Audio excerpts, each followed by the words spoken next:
Sizdən gələn sualları izah etməyə davam edirəm. Hansı ki 101 və 102 də atılmışdı. Bundan öncəki videolarda izah var. Gəlin indi 103-cü sualın izahına bir yerdə baxaq. Sarğaçlardakı maqnit sahələrinin enerjiləri arasında hansı münasibətlər doğrudur?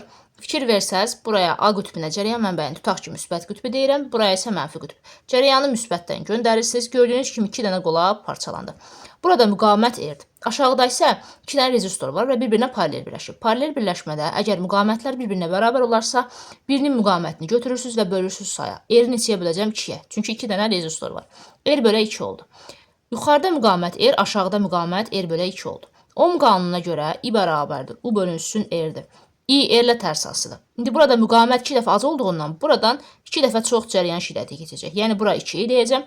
Buradansa 2 dəfə az. Yəni I. İndi fikir versəz, yuxarıdan I, aşağıdan da 2I cərəyan şiddəti keçir.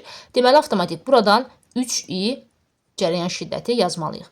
Niyə? Təsəvvürə gətirin, bir çay axır və neyniyib? 2 dənə qola parçalanıb. Bu qollardakı çaydan keçən suyun cəmi əlbəttə ki, bax, buradan keçən ümumi suyu verəcək. Ona görə də burada 3I-ni nə etmək lazımdır? Yuxarıdan keçən və aşağıdan keçən cərəyan şiddətlərini cəmi kimi götürmək lazımdır. 2I üstə gələ I. İndi gəlin artıq W-ləri müqayisə edək. Fikir versəz, L-lər eynidir. Yəni mən burada W-nun L I kvadratı bölə 2 düsturunu verə bilərəm. Gördüyümüz kimi L-lər eynidir, W I ilə kvadratik düz asıdır. Baxın, tutaq ki, burada W1-ə W desək, gördüyümüz kimi buradan 2I cərəyan şiddəti keçdiyindən 2-nin kvadratı 4 edəcək. Ona görə burada 4W yazmaq lazımdır. Burada da 3I olduğundan 3-ün kvadratı 9W yazacağıq. İndi gəlin müqayisə edək. W2 bərabər 4W1-ə.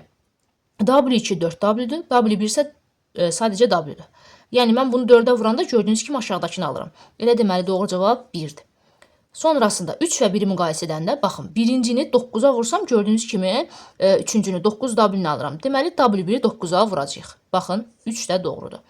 Və W2 ilə W1-i müqayisə edəndə, W2 gördüyümüz kimi 4W-dur, W3 isə 9W-dur. 4-ü neçəyə vuran da 9 alaram. Əlbəttə ki, 2 tam %25-ə. Deməli, mən W2-ni vurmalıyam 2 tam %25-ə. Baxın, 6 da doğrudur. Deməli, 1, 3 və 6 doğru cavabdır.